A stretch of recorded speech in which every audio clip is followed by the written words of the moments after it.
인간의 눈에 보이는 육신의 몸을 힘입어서 신이신 하나님이 인간인 예수 그리스도로 이렇게 변화됐다고 하는 것입니다. 그래서 우리는 성육신이라고 하고, 하나님은 100% 신인 그러한 분이신 반면에 예수님은 100% 신이면서 또 100% 인간이십니다. 그것을 한번 세상적인 생각으로는 이해하기 어려운 부분이 있는데, 믿음으로 이것을 우리가 받아들일 때 이것이 이해가 되실 수 있을 것입니다. 참으로 하나님의 그 충만하심이 예수 그리스도에게 그대로 옮겨졌다고 하는 것입니다. 그래서 그 예수 그리스도에게는 모든 것이 충만하고 부족한 것이 전혀 없다고 하는 것입니다. 그리스도께서 우리에게 무언가 주신다고 할 때 거기에는 전혀 부족함이 없고 충만하다고 하는 것입니다. 이사야 40장 26절에 보면은 주께서는 그의 능력이 강함으로 하나도 빠짐이 없느니라 이렇게 말씀하셨습니다. 우리 인간적인 입장에서 보면은 예수님을 믿으면서 기도하고 은혜를 구할 때 나에게 늘 뭔가 부족한 듯하고, 왜 이렇게 믿으면 복이 굴러온다고 하는데 왜 이렇게 나에게는 살살 피해서 딴 사람한테로 갈까, 이렇게 오해하기가 쉽지만은 우리에게 주어지는 각자 저마다의 그 주님의 은혜라고 하는 것은 각자에게 가장 최상의 것으로 주어진다고 하는 것입니다. 그것이 우리가 예수님을 믿을 때 이해가 될 수가 있습니다.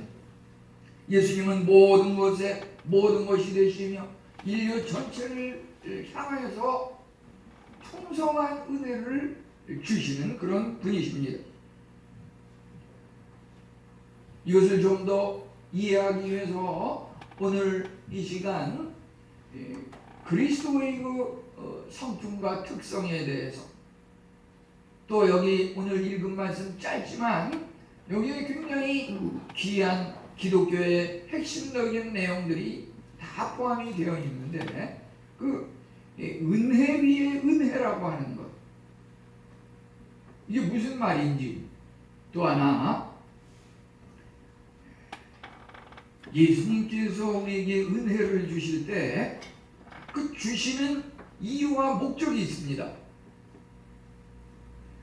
그 은혜를 은혜 자체로 그치게 해서는 안 되고, 그 은혜가 영광으로 변화되어야지 그리스도께서 우리에게 은혜를 충만하게 주시는 그 목표가 이루어진다고 하는 것입니다. 우리가 그냥 그 은혜를 받기만 하고 그 은혜에 멈춰서는 안 됩니다. 그 은혜를 은혜 위에 은혜로 더 큰 은혜로 승화시키고 발전시켜서 은혜를 주신 그리스도에게, 하나님께 우리가 영광을 돌려야 되는 그 사명이 주어진다고 하는 것입니다. 이제 그러면 기독교 진리에 있어서 가장 중요한 출발은 하나님은 누구신가, 그리스도는 누구신가, 이것을 분명히 알 때 내 자신이 누구인지 알 수가 있는 것입니다. 사대 그 성인 중에서 소크라테스는 너 자신을 알라 이런 말을 했다 그러는데, 과연 나는 누구입니까? 이것에 대해서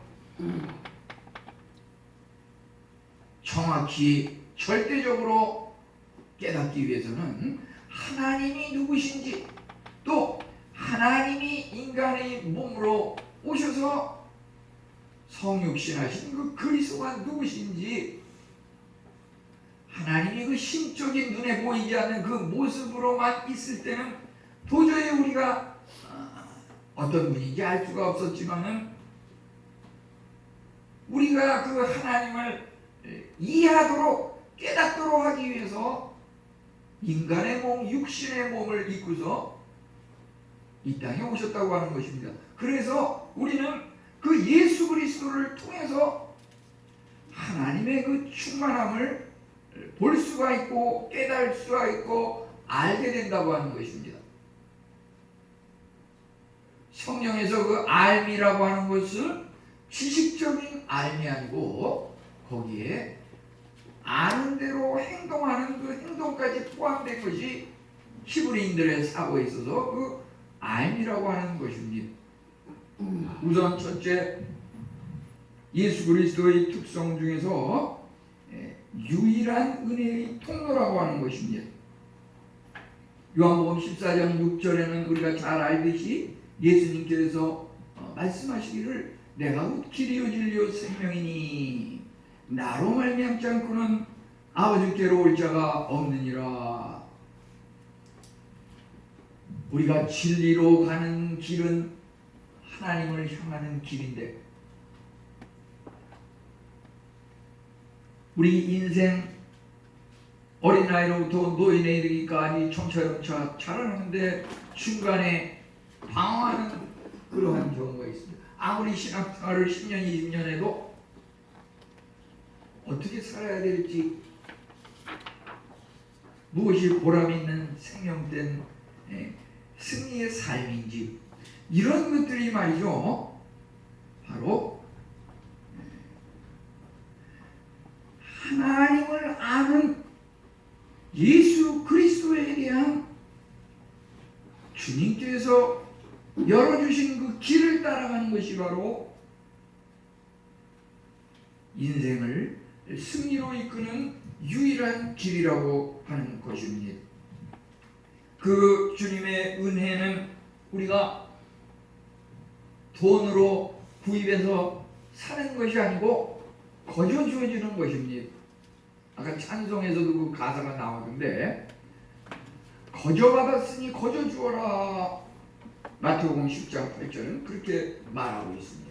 하나님의 은혜는 참으로 우리가 주님께서 주심으로 그냥 거저 받는 것입니다.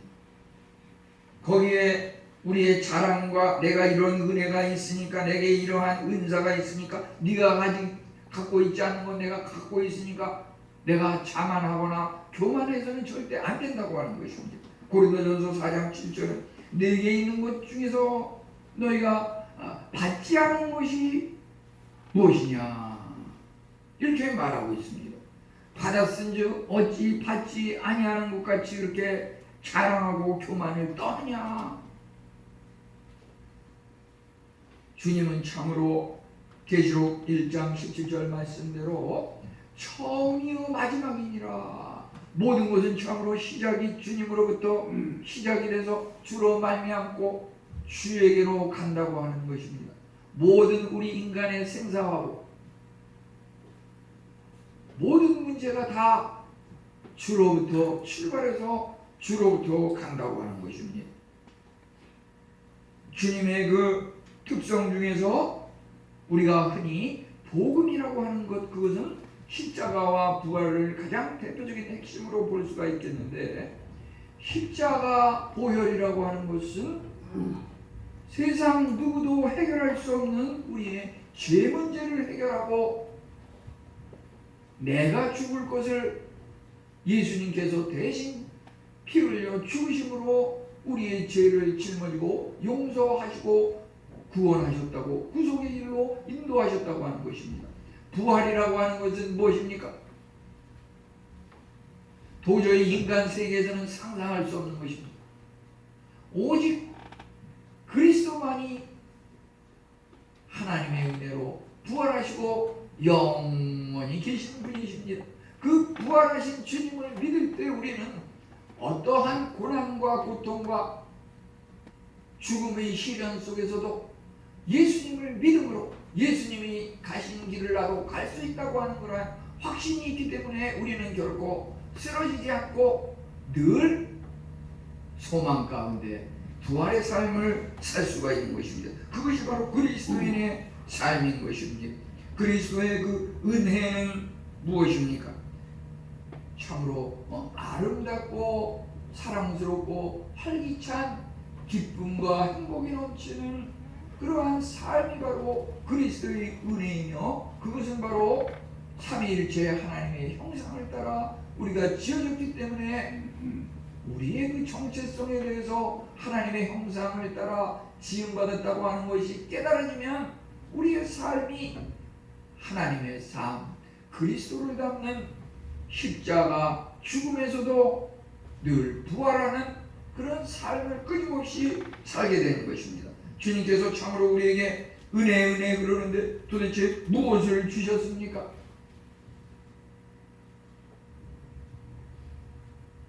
우리는 주님께 때로는 작은 물질을 드리고 시간을 드리고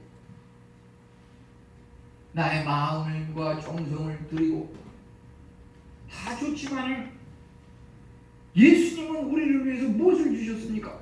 그것은 한마디로 예수님께서 자기 자신을 주셨다고 하는 것입니다. 예수님의 그 모든 것을 우리에게 주셨습니다. 그래서 하나님의 자녀가 되는 사람은 하나님의 상속자, 그리스도의 상속자로서 우주 만물의 주관자 되시고 주인 되신 그 하나님의 그 모든 것을 우리가 자녀로서 유산으로서 상속받는다고 하는 것입니다.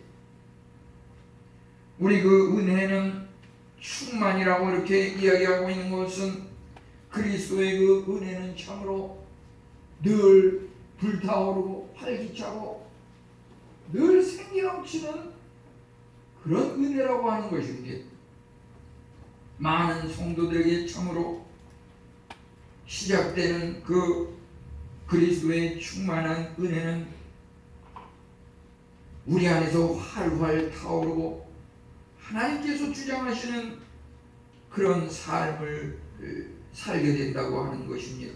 모든 것은 참으로 하나님의 창조에서 출발해서 이제 그분께서 보존하시고 진행하시고 번영하시고 살아가게 하시며 그 모든 궁극적인 목적은 우리를 구원에 이르게 한다고 하는 것입니다. 우리 안에 참으로 우리가 가장 사랑하는 세상의 그 친구는 하루아침에 배반하고 일순간 떠날 수 있지만 예수님은 결코 우리를 떠나지 않는다고 하는 것입니다. 세상의 재물이라고 하는 것 잠시 왔다가 또 빈털터리로 우리를 떠날 수도 있습니다. 그렇지만 예수님을 소유한 사람은 그 예수님 안에 세상이 알 수 없는 보다 큰 엄청난 재물이 그 안에 들어있다고 하는 것입니다.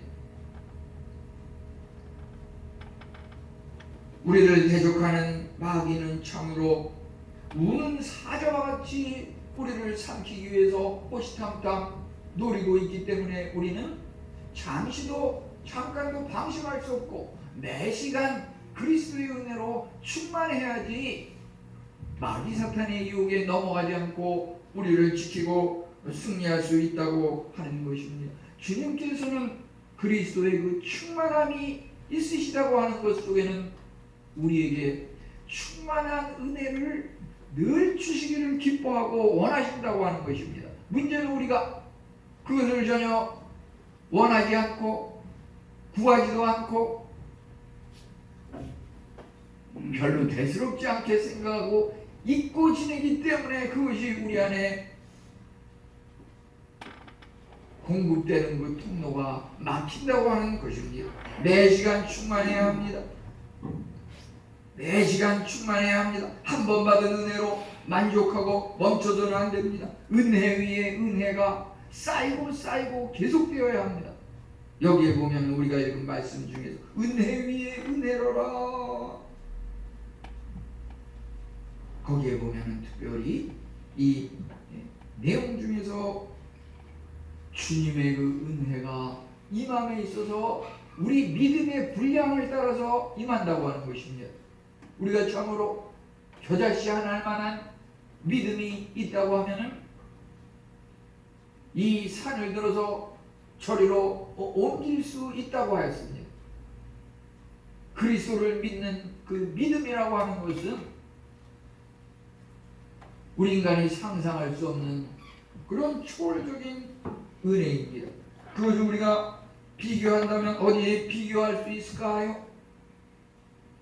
바닷가에 가서 광활한 바다를 멀리 바라보면서 가슴이 탁 트이는 그 도시 속의 생활에 꽉 막힌 우리의 맺힌 그 답답함을 떨쳐버리고 쾌적한 그 마음을 경험하셨습니까?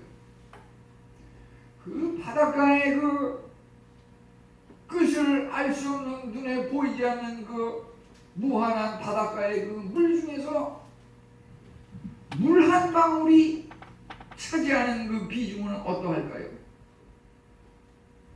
우리 인간이 깨닫는 그 그리스도의 은혜라고 하는 것은 참으로 말이죠, 그 바닷가의 광활한 그 주님의 은혜의 그 충만함에 대해서 우리는 겨우 물 한 방울 정도의 은혜밖에 생각하지 못하고 하나님에 대해서 그렇게 얕잡아보고 무시한다고 하는 것입니다. 우리가 참으로 목표를 세울 때 그리스도의 그 충만함, 나는 비록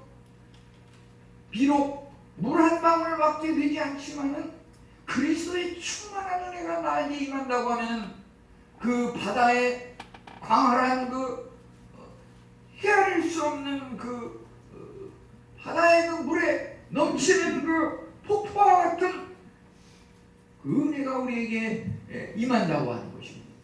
그것은 우리에게 정말 진실된 겨자씨 않을 만한 믿음이 있는 사람에게 그 은혜가 임한다고 하는 것입니다. 믿으십니까? 아멘. 하나님께서 그러한 일들을 하실 때, 세상 역사를 주관하시고 움직일 때 사람들을 통해서 일하십니다.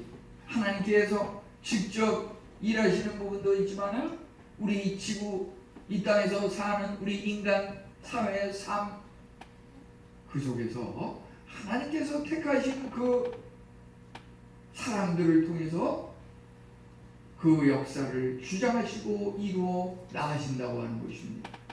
참으로 인간은 끊임없이 하나님을 대적하고 멀리 떠나려고 합니다. 하나님은 계속 다가와서 그리스도를 통해서 우리에게 부족하였던 그 부분들을 메꾸고 더 큰 은혜로 채우려고 하지만 우리는 끊임없이 하나님을 대적하고 죄악 가운데 멀어져 가고 있는 그 이스라엘 역사의 그 반복되는 삶이 바로 우리의 삶이라고 생각할 수 있겠습니다. 주님께서 참으로 택하신 자들을 통해서 계속 멈추지 않고 발전 중인 그러한 은혜를 주셨다고 하는 것입니다. 종교개혁자 루터와 화이트필드, 칼뱅, 여러 그 종교개혁 지도자를 통해서 당시의 그 종교의 그 부패상을 지적하고 끊임없이 그것을 개혁하면서 바른 길로 나아가도록 하나님께서 역사를 주장하셨다고 하는 것입니다. 참으로 우리가 예수님을 믿는다 그래서 모든 것이 순탄하고 형통하고 모든 것이 꼭 성공하는 것만은 아닙니다. 예수님께서도 우리 인간이 도저히 상상할 수 없는 그러한 고난과 고통과 어려움과 시련 속에서 그 생을 일시적으로 마감하시고 또 부활하셨다고 하는 것입니다. 그 주님께서 죽을 당시에 마지막 어떤 말씀을 하셨습니까? 엘리 엘리 라마 사박다니, 마태복음 27장에 나오는 그러한 그 말씀이 나의 하나님 어찌하여 나를 버리셨나이까. 그는 참으로 그 빌라도의 그 법정에서 군병들이 갈대로 예수님의 머리를 치고 얼굴에 침을 뱉고 희롱을 하고 조롱을 하는 그런 말로 다 할 수 없는 수고를 겪으신 예수님입니다.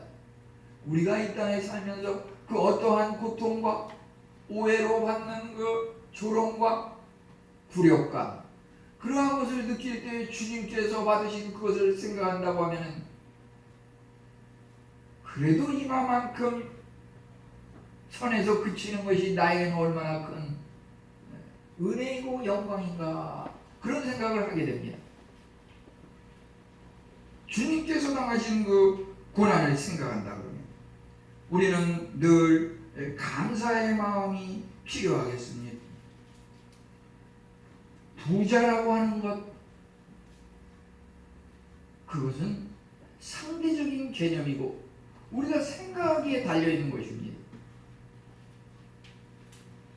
우리 성도님들 중에서 또 이렇게 대화를 하는 가운데, 흰방을 가서 또 기도 제목을 나누는 가운데 갑자기 물질적인 어려움을 겪고 또 자녀들이 집안에서 예를 들면 1,000만 원을 꿔줬다가 못 받았어요. 1,000만 원을 주식에 투자했다가 다 날려버렸어요. 이런 얘기를 가끔 들으면서 회복되도록 기도해 주십시오. 이런 얘기를 종종 듣게 됩니다.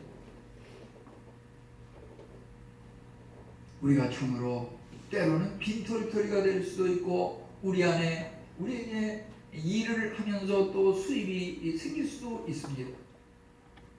예를 들어서 일을 열심히 해가지고 1,000만 원의 그 수입이 내 손안에 들어왔다고 합시다. 그것에 대한 그 느낌과 반응이 어떠합니까? 두 가지가 있다고 생각합니다. 어떤 사람은 내가 이렇게 열심히 일했는데 겨우 내 수중에 요거밖에 안 들어오다니 슬퍼하면서 불만족스럽게 여기는 그런 사람이 있을 수 있습니다. 또 어떠한 사람은 그것이 참으로 분에 넘치는 하나님의 은혜로 나에게 이만한 돈이 주어졌구나. 하나님의 그 일을 위해서 하나님을 기쁘게 해드리기 위해서 어떻게 이것을 유용하게 쓸 것인가 고민하고 계획하는 그런 감사의 마음을 갖고 살아가는 사람이 있을 것입니다.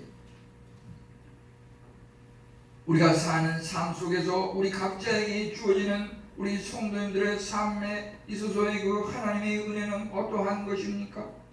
로마서 5장 15절에 보면 한 사람 아담으로 말미암아 이 땅에 죄가 들어오고 우리 인간이 참으로 죽음에 이르게 되고 원래 하나님께서 우리 인간을 창조하실 때 그 목적이 완전히 빗나가 버리게 되었습니다. 그래서 이것을 바로잡기 위해서 예수 그리스도를 이 땅에 보내셨습니다. 예수 그리스도 한 사람은 바로 아담으로 말미암는 죄악과 멸망의 삶을 뒤집고 회복시키기 위해서 예수님을 보내셨다고 하는 것입니다. 예수님께서 이제 한 사람 예수 그리스도로 말미암아 우리에게 말할 수 없는 그 풍성한 생명과 은혜의 충만함이 우리에게 임했다고 하는 것입니다.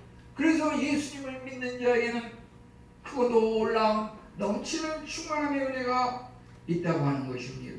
이것은 참으로 엄청난 그러한 것만 생각할 것이 아니라 우리가 영의 눈을 뜨고 우리 주위를 바라보면 너무나 평범한 일상생활 속에서 그리스도의 충만함이 늘 끊임없이 고리와 같이 돌아가고 있다고 하는 것입니다. 우리가 이것을 갖다가 순환구조라고 하는데, 순환구조.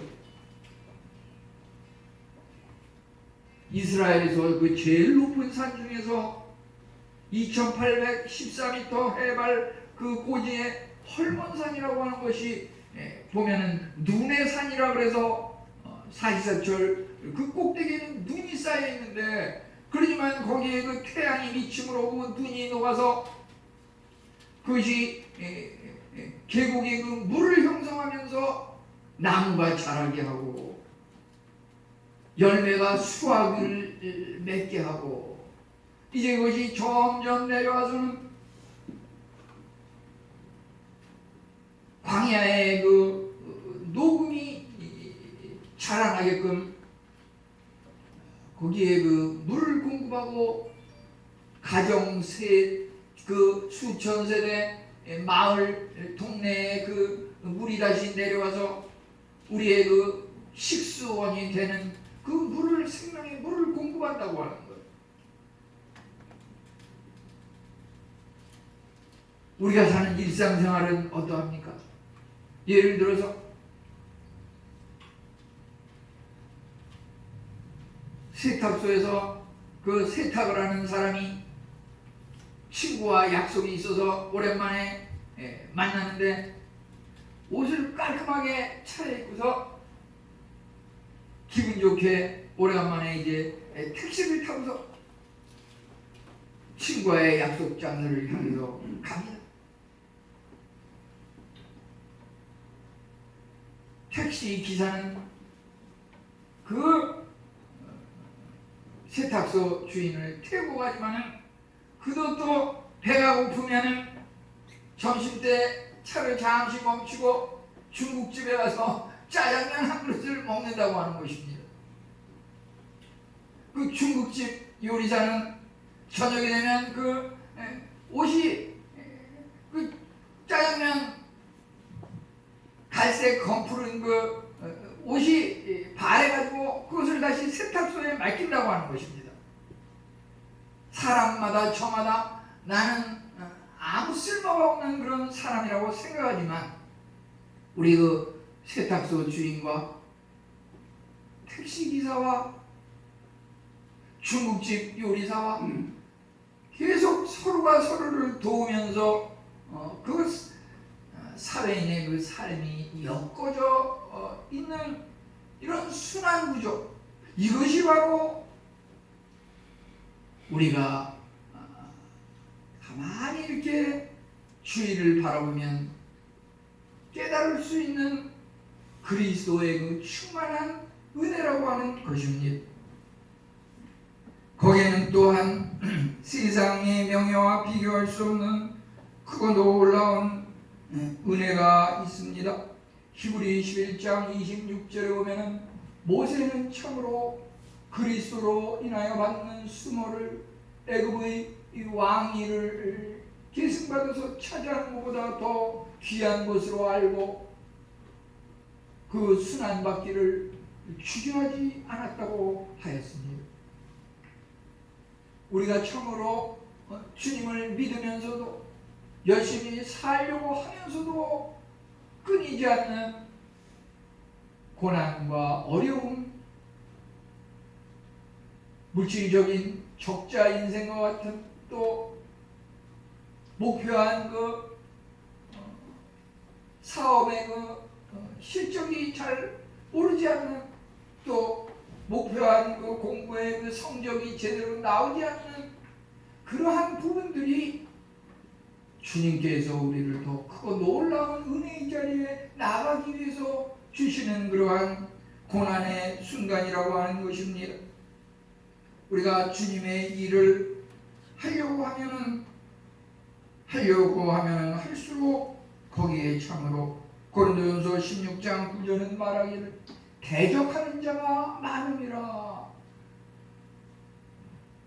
우리가 평범하게 이렇게 묻혀서 살면은 눈에 띄지 않게 살면은 전혀 그런 대적하는 사람이랑 고난과 시련이 없이 그냥 매사에 순탄하게 부드럽게 진행이 될 수 있지만 뭔가 우리가 특출나게 뛰어나가 그러면 꼭 그것을 깎아내리려고 그러고 대적하는 그런 사람이 있을 수밖에 없는 것이고 우리는 오히려 그러한 것을 체험할 때마다 그리스도로 인하여 받는 순환이라고 하는 것은 그리스도인이라고 하는 그 증거이고 그것을 통해서 오히려 우리에게 주님께서 그리스도인의 증표로서 우리에게 더 큰 은혜로 다가오신다고 하는 것입니다.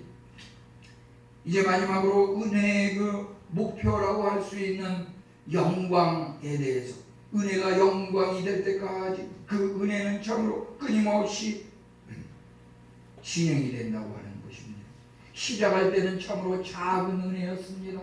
그렇지만 주님을 믿는 우리 성도들에게는 그 은혜가 더욱더 큰 은혜로 날마다 매 순간마다 발전하고 변화된다고 하는 것입니다. 옛 은혜 대신에 새로운 은혜가 우리에게 들어옵니다. 결코 과거에 연연하지 마십시다. 새로운 경험과 그러한 것들에 대해서 또 두려움과 공포를 느낄 필요는 없습니다. 창세기 1장 1절에 태초에 하나님이 천지를 창조하시니라, 그 말씀 속에 모든 성경의 진리가 들어가 있는 것이고 그것을 푸는 것이 결국 모든 성경 말씀일진데, 주님께서 하신 그 창조는 한마디로 무에서 유를 만드시는 일이었다고 하는 것입니다. 아무것도 없는 혼돈의 세계에서 유를 창조하신 하나님, 우리가 참으로 하나님을 믿으면 우리 가정에서, 우리 가문에서 조상과 부모님이 전혀 이루지 못하였던 그러한 것들을 돌연변이적으로 이룬다고 하는 것입니다. 신앙이 없이 그저 부모님의 교육만, 학교 선생님의 교육만 받은 사람은 거기에 머물, 인간 세계의 그 한계에 머물 것입니다. 그 인생이. 그러지만 우리가 그런 것에 연연하지 않고 하나님을 믿고 하나님을 내 인생의 최고의 주인으로 왕위에 모시고 살아가는 사람은 우리 인간 세계를 뛰어넘는 초월적인 그 은혜가 임하는데, 그것이 바로 우리가 받았던 그 은혜가 하나님께서 목표하신 그 주님께 영광 돌리는 그러한 것이라고 하는 것입니다. 우리가 뭔가 큰 운동 시합에서 금메달을 딴 사람이 소감이 어떻습니까? 이제 연말이 돼서 무슨 연예인이, 유명한 사람이 큰 대상을 받고서 소감이 어떠합니까? 물으면 모든 것을 하나님께 감사의 영광을 돌립니다. 이런 답을 하는 분들이 종종 있는 것을 봅니다. 우리도 그러한 마음을 가지고 살아가야 할 것입니다. 우리에게 참으로 하나님께서 우리로 하여금 그러한 은혜를 주셔서 그것을 누리게 하시고 우리로 하여금 그러한 것을 체험하게 하신 것은 그 일을 통해서 하나님을 영화롭게 하고 하나님께 영광 돌리는 일에 증거자가 되고 증인이 되고 사용하시도록 그러한 것을 주시는 것입니다. 그것을 내가 스스로 잘나서 행함으로 얻은 것이냐 착각하면 하나님께서 그것을 뺏어간다고 하는 것입니다. 그 은혜를 주시기 전보다도 더 못한 상황으로 추락할 수 있는 것입니다. 우리는 늘 최고 수준의 은혜를 향해서 올라갈 수가 있습니다. 때로는 물론 낙하할 수도 있습니다. 다윗은 참으로 인구조사의 그 교만을 통하여서 하나님의 징계를 받았습니다. 베드로는 수제자지만 3번이나 예수님을 부인함으로 말미암아 어려움을 겪었지만 닭의 그 울음소리를 듣고서 주님의 그 말씀이 기억나면서 애통하고 회개하면서 다시금 그의 그 제자로서의 그 본분을 돌아와서 지켰던 것을 보게 됩니다. 우리 그리스도인들은 어디에 목표를 두어야 합니까? 구약과 신약의 많은 선지자와 제자들, 그들의 그 일생이 우리가 향하는 목표가 되어야 할 것입니다.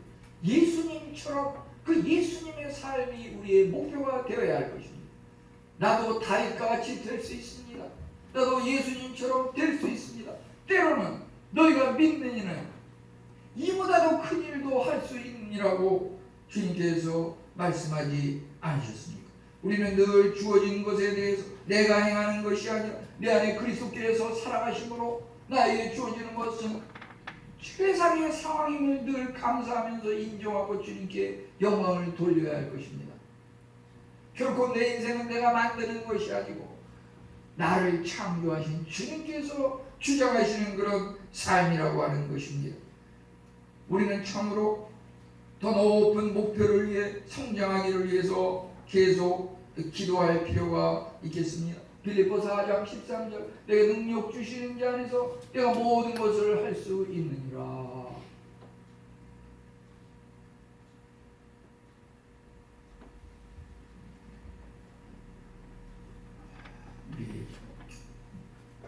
어떤 그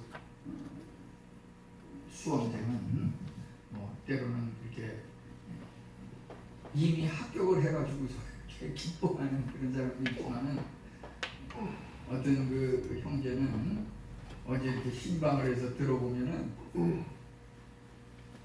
뜻대로 잘 안 되니까 재수를 이미 각오하고서 이제 아르바이트 하면서 돈 벌어가지고서 재수해서 금년에는 힘들고 내년에 가서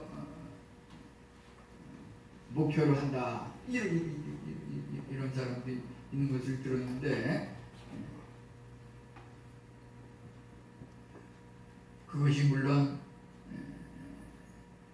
하나님의 뜻인지 그것은 우리 인간의 머리로 헤아릴 수 없지만은 우리는 불가능은 없다고 하는 그리스도의 뜻 안에서 그런 마음을 가지고 살아가야 할 것입니다. 모든 것이 가능합니다.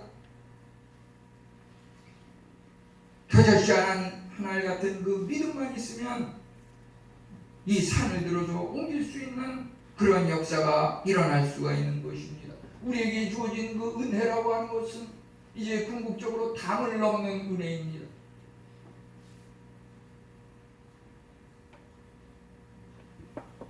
야곱이 그의 아들 요셉에게 축복하며 기도하기를 그 가지가 담을 넘었도다.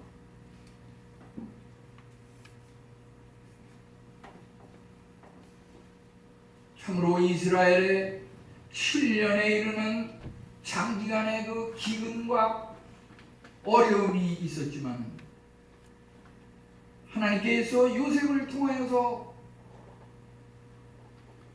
그 7년, 풍년 동안 7년, 6년을 대비함으로 애굽의 총리가 되게 하셨고 애굽의 총리가 되었으니 그에게 세상을 호령하는 모든 것이 다 갖추어져 있습니다.